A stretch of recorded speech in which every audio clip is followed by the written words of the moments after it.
All right, we're going to do our milling machine next. This one's just like the drill press, but there's a couple little extra pieces.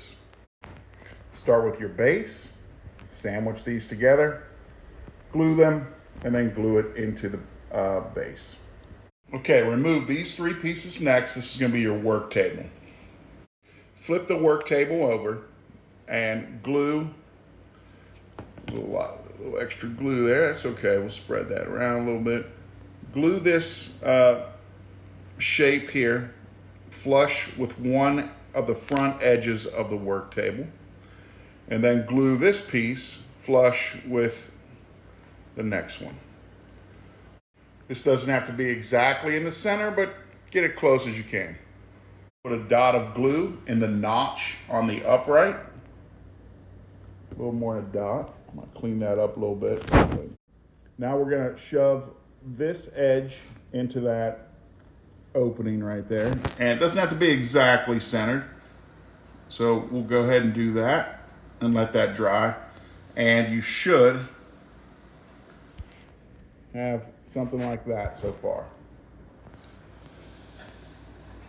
Next, you'll remove these four pieces and sandwich them together. We'll show you how to do that. If these don't come out clean and they have these little spots on them where they were connected, just leave those till the end. We'll sand it once we get all of them glued together. All right, I'll show you how to stack these up. Take one of the finished edges, face it down, glue, glue. The two pieces with the notch should be in the center, and then glue your final finished piece on. And you can put like a spring clamp or a binder clip from the office while this glue dries. So we've got this clamp. We're going to let that dry, get them lined up really well. While that's drying, remove these three pieces from the sprue and sand them up or clean them up if you need to. And we're going to glue those to a couple different spots on the work table.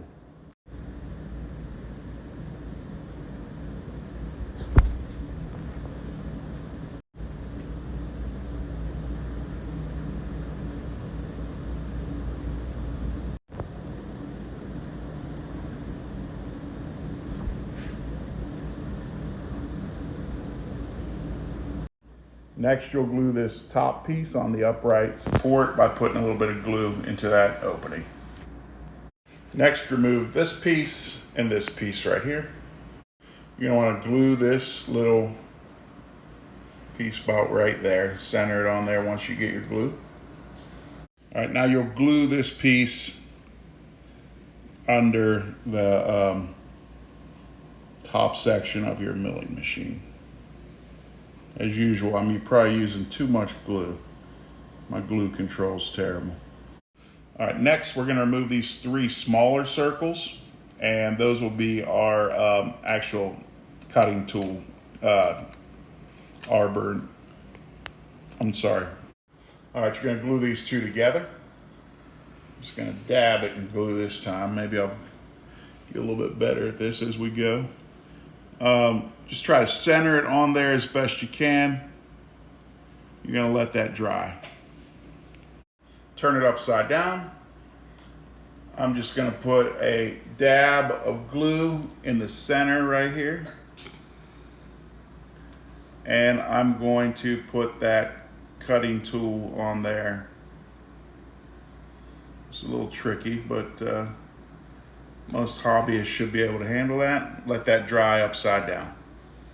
Remove these three circles, stack them and glue them together, and that's going to be your lathe motor.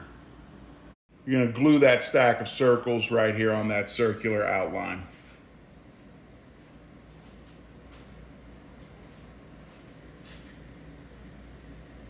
You might have one circular piece like this left over. You can either discard it, but we're going to glue ours up here as if it's an extension of the shaft. And that should be it.